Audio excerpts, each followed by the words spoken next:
اللہ الرحمن الرحیم۔ اللہ پاک ہم سب کو اس ماہ مبارک مہینے میں زیادہ سے زیادہ عبادت کرنے کی توفیق عطا فرمائے، ہم پر اپنا کرم فرمائے، رحم فرمائے، فضل فرمائے۔ اللہ پاک اس فضیلت والے مہینے کے صدقے ہم سب کی جائز حاجات کو قبول و منظور فرمائے۔ جائز حاجات کو پورا کرنے کے لیے ماہ رجب المرجب میں جائز حاجات کو پورا کرنے کے لیے ایک خاص عمل انشاءاللہ العزیز میں آپ کے ساتھ شیئر کروں گی، اور یہ عمل آپ کو ماہ رجب المرجب میں ہی کرنا ہے۔ حضرت سیدنا شیخ اوس گوالی علی رحمۃ اللہ علیہ اپنی کتاب جواہر خمسہ میں فرماتے ہیں، حضرت اویس کرنی رضی اللہ تعالی عنہ حضرت علی کرم اللہ وجہہ سے روایت کرتے ہیں کہ جو کوئی ماہ رجب المرجب میں جو کوئی ان تاریخوں میں روزے رکھے گا، 30، 24 اور 25 کو ماہ رجب کی ان تاریخوں میں روزے رکھے اور پھر چاشت کے وقت غسل کرے اور بغیر بات چیت کیے نوافل ادا کرنے ہیں، اور نوافل آپ نے کس طرح ادا کرنے ہیں، اور 3 سلام کے ساتھ آپ نے یہ نوافل ادا کرنے ہیں۔ 12 نوافل آپ نے ادا کرنے ہیں، 4 رکعتیں پڑھنی ہے۔ اس طرح آپ کی 12 رکعتیں مکمل ہو جائیں گی 3 سلام سے۔ طریقہ کار کچھ اس طرح ہوگا کہ پہلی 4 رکعتوں میں پہلی جو 4 رکعتیں ہوں گی، ان 4 رکعتوں میں سورۃ فاتحہ کے بعد سورۃ القدر انا انزلناہ فی لیلۃ القدر یہ پڑھنی ہے، 3 مرتبہ یہ سورت پڑھنی ہے،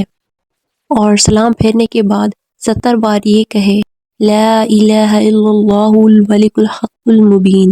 لیس کمثلہ شیء وہو السمیع البصیر۔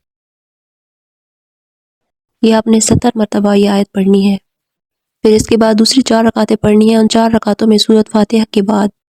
سورۃ الفاتحہ کے بعد ہر رکعت میں سورۃ النصر پڑھنی ہے،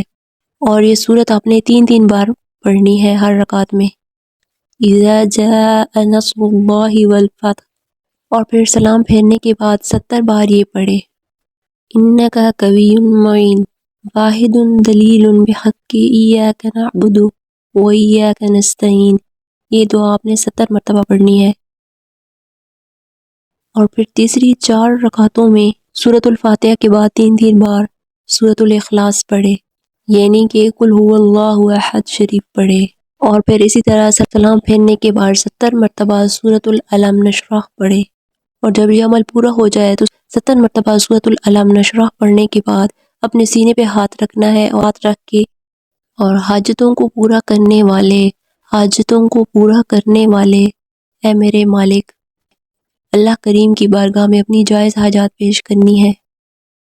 تو اپنی جائز حاجات کو پورا کرنے کے لیے اللہ سے دعا مانگے تو انشاءاللہ العزیز آپ کی تمام جائز حاجات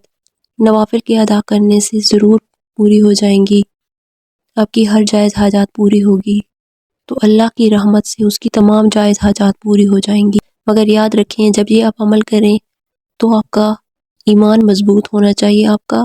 عقیدہ صرف اللہ کی ذات پہ ہونا چاہیے کہ آپ کس وحدہ لا شریک اللہ کی عبادت کر رہے ہیں اور کس کے آگے اپنے ہاتھ پھیلا رہے ہیں۔ اللہ پر یقین رکھیں اور اللہ سے ہی مدد مانگیں، اور یہ یقین رکھیں کہ آپ کی تمام حاجتوں کو پورا کرنے والی ذات صرف اللہ رب العزت کی ہے، اور وہ آپ کی تمام مشکلات کو دور کر کے آپ کی ہر پریشانیاں ختم کر کے آپ کی تمام مسائل کو حل فرمانے والا ہے۔ وہ جو چاہے وہ کر سکتا ہے، تو انشاءاللہ تعالی اس نوافل کے صدقے آپ کی تمام مشکلات دور ہو جائیں گی۔ اس وظائف پر خود بھی عمل کریں اور دوسروں کے ساتھ بھی زیادہ سے زیادہ شیئر کر دیں